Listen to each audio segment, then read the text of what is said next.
They drain your energy. They dismiss your boundaries. They treat you as a minor player in their own high-drama narrative. You've tried arguing. You've tried explaining. You've tried setting clear boundaries. But the toxic people in your life, the manipulators, the critics, the emotional vampires, they just don't listen. They don't respect you. In fact, your efforts often make things worse. They see effort as a sign of weakness, a plea for approval they will never grant. But there is one thing you can do, a single, silent, psychological shift that doesn't involve a single confrontation, a single argument, or a single word of explanation. It's a move so powerful. The toxic person is forced to respect you because they can no longer control you. Let's uncover the real psychology behind the most powerful boundary you can set, the strategy of irreversible indifference. 1. The disengagement contract. Toxic people thrive on engagement. Your anger, your sadness, your need to justify yourself, that is their fuel. When they push a button, they expect a reaction. This gives them power. The disengagement contract means you refuse to sign the contract of conflict they are offering. You stop showing them that their opinion or behavior matters enough to provoke an emotional response in you. Psychologists say that human emotional systems crave completion. When a toxic person throws out bait, and you refuse to bite, their own psychological loop is left open. They expected a payoff, but got nothing. This silent refusal is not passive. It's a deeply active form of emotional self-governance. And that's a subtle sign of real confidence. 2. The black hole response. Imagine talking to a black hole. You can yell, you can scream, you can send out a satellite signal. Nothing comes back. The black hole response is the simple act of providing the minimum, non-committal response possible to their toxic bait. Not defending, not agreeing, not arguing. Just a simple, calm, okay, or noted, or silence. No emotion, no follow-up questions. Research shows that manipulators measure their success by the length and intensity of the reaction they get. When you become a black hole absorbing the input without reflecting any light or energy back, their manipulation effort becomes a waste of time. They learn, quickly, that you are not worth the effort. And that's a subtle sign of higher intelligence. 3. Redirecting the spotlight. Toxic people use conversation to make themselves the star and you the audience, or worse, the villain. They talk about their problems, their feelings, or your flaws. Your job is to gently, repeatedly redirect the focus back onto their actions, without ever being aggressive. When they criticize you, ask, why do you feel the need to point that out? When they complain, ask, what concrete step are you taking to solve that? Psychologists refer to this as the boomerang effect.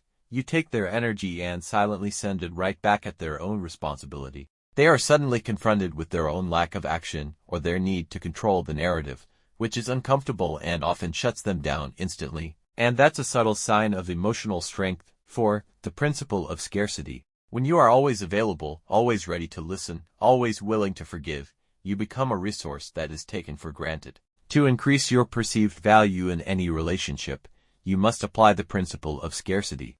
This means reducing your time, your energy, and your access. Be busy with your own life. Do not immediately respond to texts. Do not clear your schedule for their drama. Studies from social dynamics show that things perceived as rare are valued more highly. When toxic people realize that access to your time and attention is limited and earned, not guaranteed, they suddenly recognize your value. They start to respect your boundaries because they respect what is hard to get. And that's a subtle sign of real power. 5. The narrative control shift. A manipulator's greatest tool is their ability to control the story of the relationship. They paint themselves as the victim and you as the unreasonable one. The narrative control shift means you stop trying to convince them of your reality. You accept that they will tell their story, but you simply change the ending for yourself. You decide that their opinion of you holds no factual weight. Psychologists say that self-validation is the antidote to emotional blackmail. When you stop requiring their agreement or approval to know your own worth, their narrative completely collapses in your mind. Their opinion literally becomes irrelevant to your life choices. And that's a subtle sign of higher self-awareness. 6. The unflinching non-defense. When a toxic person attacks or criticizes, our instinct is to defend ourselves. This is a trap. Defense signals that you believe their attack has validity and you are working to prove them wrong.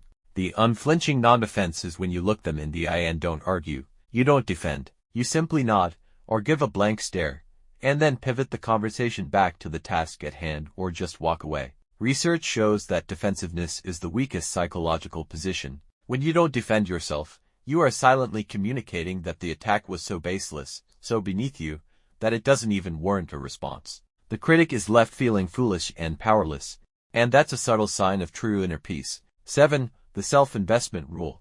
This is the core of irreversible indifference. You stop investing your limited emotional, mental, and physical energy in the relationship with the toxic person and exclusively redirect it into yourself. Take a class, focus on your career, deepen your friendships with healthy people. When your life is clearly flourishing without their input, your indifference is proven, not just stated. Psychologists call this radical self-focus in the face of toxicity. The toxic person sees your increasing success, your happiness, and your rising status, and they realize you have moved beyond their small-minded orbit. They are left with two options: either genuinely elevate their own behavior to meet your new standard, or watch you leave their influence forever. Either way, they are forced to respect the space you've created, and that's a subtle sign of unstoppable momentum. So, if you feel you have to argue or explain your worth to toxic people, don't think you're bad at conflict. You might just be more empathetic than most people realize. That's real power. The next time they try to pull you into their drama, remember the strategy: be a black hole, redirect the spotlight, and invest only in yourself. If you love decoding why people think and behave the way they do, hit subscribe right now, because on this channel we don't just scroll through lives, we decode minds.